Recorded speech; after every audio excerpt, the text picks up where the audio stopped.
Hello friends, let's discuss enlightenment period. What the enlightenment period is. 17th century to 18th century के period को enlightenment period कहते थे। वैसे enlightenment मतलब होता क्या है? मतलब बुद्धि आ जाना, इंटेलेक्चुअल बातें करना। ये एक ऐसा पीरियड था जिसमें कुछ बुद्धि की डेवलपमेंट हुई, आप ऐसे कह सकते हैं सिंपल भाषा में। मतलब कि लोगों के जो फिलोसफिकल थॉट है, मतलब कुछ सोचने विचारने के जो अलग से तरीके हैं, वो हम कैसे सोचें, मतलब कि कुछ हमारी सोच में अलग से परिवर्तन। हाँ, और जैसे इंटेलेक्चुअल डेवलपमेंट मतलब दिमागी कुछ परिवर्तन, दिमाग से कुछ सोचने समझने की चीज़ों में परिवर्तन, मतलब हमने कुछ सोचना चालू किया, तो इसे ही इनलाइटमेंट कहते हैं। अब इस इनलाइटमेंट पीरियड में क्या हुआ कि जो जो सदियों से चले आ रहे हमारे आइडियाज़ थे, बिलीव्स थे, कस्टम्स थे, उनको चैलेंज किया गया। वैसे दोस्तों, ये सारी बातें यूरोप की हो रही हैं, हमारे इंडिया से इसका कोई लेना देना नहीं है।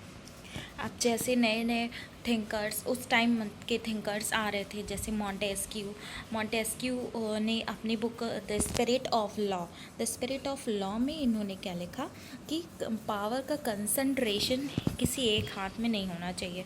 देखिए, जाहिर सी बात है, अगर एक ही इंसान के अंदर जुडिशरी होगी, एग्जीक्यूटिव होगा और लेजिस्लेटिव होगा, तो मतलब लॉ बनाने का अधिकार लेजिस्लेचर को होता है, एग्जीक्यूट करने का अधिकार एग्जीक्यूटिव, और उस अगर इन दोनों में कुछ भी विवाद टाइप का होता है तो उसको जुडिशरी सॉल्व करती है। तो ये जो हमारे कॉन्स्टिट्यूशन में तीनों को कंपार्टमेंट टाइप का डिवाइड किया गया है, मतलब तीनों अलग अलग बॉडी है, एक दूसरे को चेक एंड बैलेंस करती रहती है। तो वही बात अब सोचिए 17th 18th सेंचुरी, जब मैं कहूँ 17th 18th century, 17th century मतलब 1600 कुछ ऐसे से ज़माने में ये थिंकर्स हुआ करते थे जिन्होंने ऐसी इतनी बड़ी बात कही। जब इतनी बड़ी बात कही, हम लोग को आज सोचने में ऐसे लग रही है बहुत बड़ी बात नहीं है, बट उस ज़माने में की ये बहुत बड़ी बात थी, क्योंकि जब वो ज़माना ऐसा था कि अगर आप कुछ भी कहोगे चर्च के विरुद्ध, तो आपका गला कट सकता है, आपको चौराहे पर टांग दिया जा सकता है, आपको बहुत ही देश निकाला हो सकता है। तो उस टाइम की ऐसी बात मतलब ऐसी आइडियाज़ ये लोग ले आ रहे थे। अब जैसे रूसो की एक बुक है द सोशल कॉन्ट्रैक्ट। इस बुक में इन्होंने क्या लिखा है, राइट टू चूज सोवरेन, मतलब कि पीपल जो लोग हैं उनको अपने राजा चुनने का अधिकार है। सोचिए, वहाँ पे राजा तो छोड़िए, राजा को भी अधिकार नहीं था। वो ये कह रहे हैं, उस रूसो कह रहे हैं कि लोगों को अपने राजा चुनने के अधिकार होना चाहिए कि भाई हम पे कौन राज करेगा, मतलब राज करने का इन द सेंस हमारा कौन ख्याल रखेगा। लेकिन वहाँ पे ख्याल तो दूर छोड़िए, लोगों को पावर भी नहीं थी, राइट्स भी नहीं थे बोलने के। तो उस टाइम ये नए नए आइडियाज़ दे रहे थे, मतलब ऐसे वही मैंने कहा ना, इंटेलेक्चुअल डेवलपमेंट, कुछ ऐसे दिमागी डेवलपमेंट, कुछ ऐसे आइडियाज़, नए नए आइडियाज़ जनरेट हो रहे थे। तो ये दो तरह की इंटेलेक्चुअल करेंट्स चली। एक तो हम फिलोसफिकल, मतलब हम कैसे सोचें, हमारी सोच क्या सोचे, मतलब हमें किस तरीके से सोचना चाहिए। और दूसरा एक साइंटिफिक, और उस टाइम साइंटिफिक जो सोच थी, जैसे साइंटिफिक का दबदबा बहुत था, साइंटिफिक को नेचुरल साइंस कहा जाता है, क्योंकि उस टाइम साइंटिफिक काफ़ी डिस्कवरीज हो रही थी, तो वो सही भी प्रूव हो रही थी, जैसे केपलर और कोपरनिकस, इन सभी ने, गैलीलियो, इन सभी ने जो थ्योरीज़ दिया, ये सारी थ्योरीज़ प्रूव हो रही थी। तो मतलब जैसे साइंटिफिक सोच में कैसे बदलाव आया, जैसे वही जियोसेंट्रिज्म से हीलियोसेंट्रिज्म की तरफ जाने वाली बात कही। तो ये साइंटिफिक सोच में भी बदलाव आने लगा। जैसे साइंटिफिक सोच, जैसे पहले का सोच था इन लोगों का कि भगवान ने मनुष्य को बनाया है, भगवान ने ही सब कुछ किया है, भगवान ने ही सोसाइटी बनाया है। लेकिन नहीं, अब इंटेलेक्चुअल डेवलपमेंट में कहा कि इंडिविजुअल ने सोसाइटी को बनाया है, इंडिविजुअल से सोसाइटी बनती, इंडिविजुअल बन के सोसाइटी बनती है। तो हाँ, ये एनलाइटमेंट पीरियड ऐसा था कि ऐसा अपोज था, एक नया थिंकिंग जनरेट कर रहा था। जैसे अब 17वीं सेंचुरी में ही देखिए, रेनी डिस्कार्टे, वैसे डिकार्टे इनको कहते हैं, रेनी डिस्कार्टे, इन्होंने एक बात बोली, I think therefore I am. इसका मतलब ये होता है कि मैं सोचता हूँ इसलिए मैं हूँ। मतलब कि इन्होंने अपने वजूद, अपने एग्जिस्टेंस की बात कही। तो उस टाइम पे एग्जिस्टेंस का कोई वैल्यू नहीं था, कि लोग अपने बारे में सोचते ही नहीं थे कुछ, बस जब जो चर्च ने कह दिया, जो चला आ रहा है, बस वही हो रहा था। लोग कोई क्वेश्चन करने वाला नहीं था डार्क एज में। तो फिर ये एनलाइटमेंट पीरियड जब आया तो यहाँ पे इन्होंने एक बहुत ही रेडिकल टाइप की बात कही, I think therefore I am. मतलब मैं सोचता हूँ इसलिए मेरा एग्जिस्टेंस है, मेरा वजूद है। तो अब देखिए जॉन लॉक ने भी उस टाइम एक अलग सा आइडिया दिया। वो क्या था, इंडिविजुअल राइट्स, इंडिविजुअल को राइट्स होने चाहिए। वहाँ राइट तो छोड़ो, मतलब लोगों को कुछ भी मतलब बोलने का अधिकार, क्या कुछ भी, कोई भी राइट्स नहीं थे। जैसे right to live, property, freedom, personal freedom, ये सब जॉन लॉक ने बातें कहीं। मतलब कुछ ऐसे फ़िलॉसफी झाड़ी, उस टाइम ऐसे होता नहीं कि हाँ फ़िलॉसफी झाड़ी। वैसे दोस्तों, जैसे आज के भी दौर में क्या होता है कि जो भी डिस्कोर्स चलता आ रहा है समाज में, या जो भी मान्यताएं चली आ रही हैं, उसको अपोज करना कितना मुश्किल होता है। जैसे आप चले जाइए साउथ कोरिया और नॉर्थ कोरिया में, तो वहाँ पे अगर कोई कुछ बोलता है तो सीधे मतलब उसको ऐसे गोली टाइप का मार दिया जाता है, तो मतलब उसको सज़ा दे दी जाती है।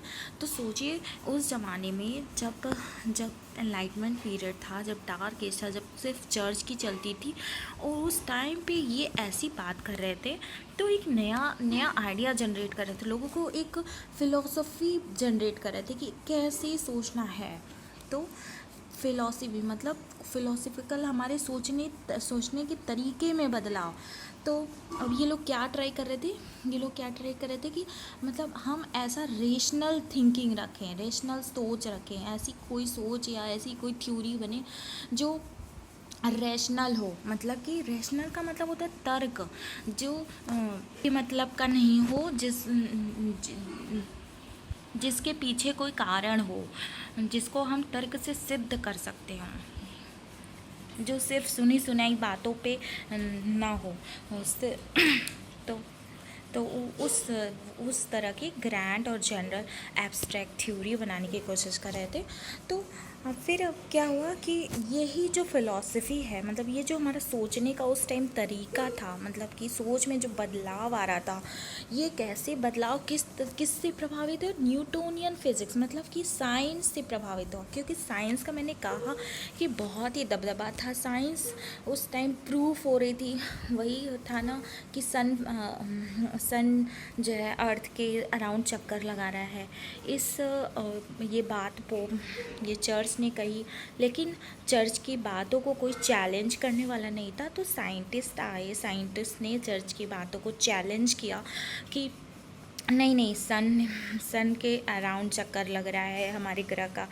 तो इस तरह की कई सारी बातें, कई सारी नई इन्वेंशंस होने लगी, तो जिससे साइंस प्रूफ होने लगा। साइंस ही सब कुछ ऐसा भगवान टाइप का मानने जाने लगा, ऐसा साइंस ही ऐसा नया रिलीजन टाइप का होने लगा कि साइंस पे लोगों का विश्वास बढ़ने लगा।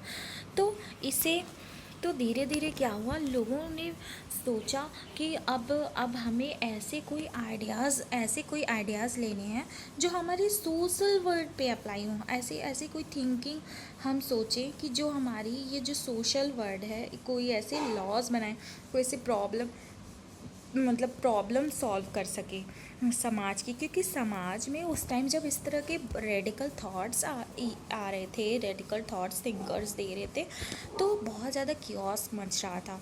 मतलब कि ऐसी बातें उसने कह दी, ऐसी बातें उनने कह दी, तो बहुत ज़्यादा लोगों में बदलाव आना शुरू हो गया। और वही कहते हैं ना, एक जगह चिंगारी फैलती है वो धीरे धीरे पूरे फैल जाती है।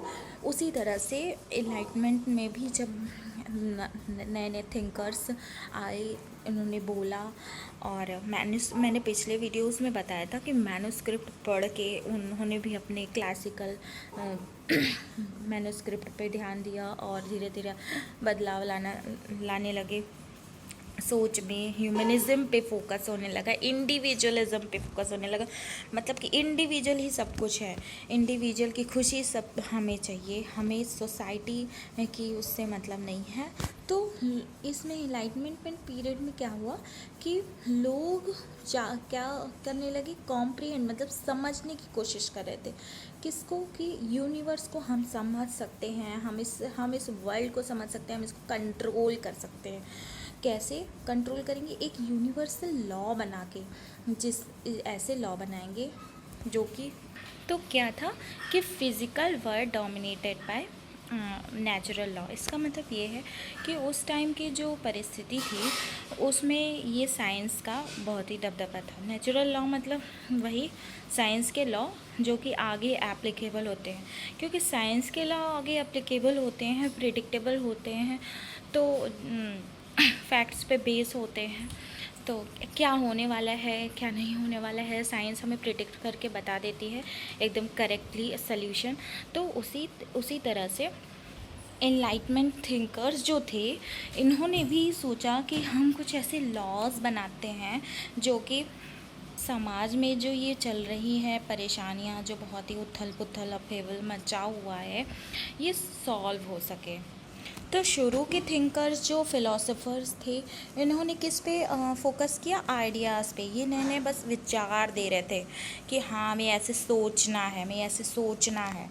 लेकिन जो लेटर फिलोसफर्स आए, इन्होंने ट्राई किया कि हमें कैसे ऐसे सोसाइटी के नॉर्म्स बनाने हैं, मतलब सोसाइटी के लॉ बनाने हैं जिससे सोसाइटी बेटर हो सके, अच्छे सोसाइटी में कोई भी केओस ना हो, सोसाइटी का सल्यूशन मिल सके। जैसे अब मार्क्स ने और एलेक्स जी टॉकवेली, ये हमारे लेटर फिलोसफर हैं, अप्रॉक्सीमेटली 1800 समथिंग के दोनों।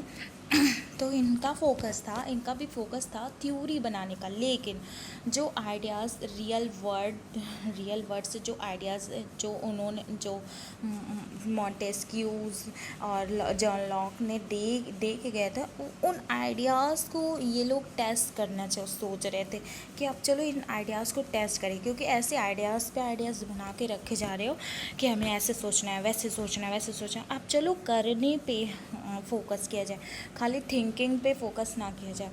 तो ये इन्होंने क्या किया, मार्क्स ने इवन ट्राई भी किया कि हमें ये टेस्ट कैसे करना है। मार्क्स ने कहा कि जैसे कैपिटलिस्ट हैं, अब कैपिटलिस्ट में क्या करते हैं कि लेबर लोग वर्क करते हैं, तो लेबर का एक्सप्लॉयटेशन होता है, क्योंकि लेबर्स को सिर्फ वेज मात्र ही मिलती थी और पुअर लिविंग कंडीशंस, वेज इतना भी नहीं मिलता था कि उनकी बेसिक सब्सिस्टेंस नीड्स पूरी हो सके, और पुअर लिविंग कंडीशंस थी और उनकी पुअर हेल्थ, उससे काफ़ी सारी प्रॉब्लम्स हो रही थी। तो इन्होंने कहा कि लेबर सारे इकट्ठे हो और एक तख्ता पलट जैसी स्थिति कर दो। तो मार्क्स तो बहुत ज़्यादा कैपिटलिस्ट के अपोज में थे। इन्होंने कहा कि जो इवन ये जो कैपिटलिस्ट वर्ड है, इंडस्ट्रियलाइजेशन वगैरह जो हुई है, ये हुआ तो है, मॉडर्न हो तो रहे हैं, बट ऐसा क्या है कि ये इरेशनल है, मतलब कि ये पुरानी विचारधारा से ग्रस्त है और ये एक्सप्लॉइटेट करता है पीपल्स को, लोगों को, जो कि राजा महाराजा और पोप लोग भी किया ही करते थे। वही है ना, 3 थे स्टेट्स, पहला क्लर्जी, दूसरा नोबिलिटी और तीसरा कॉमनर। तो ये दो मिल कर के, अपर वाले क्लर्जी नोबिलिटी मिल कर के कॉमनर्स पे राज किया करते थे।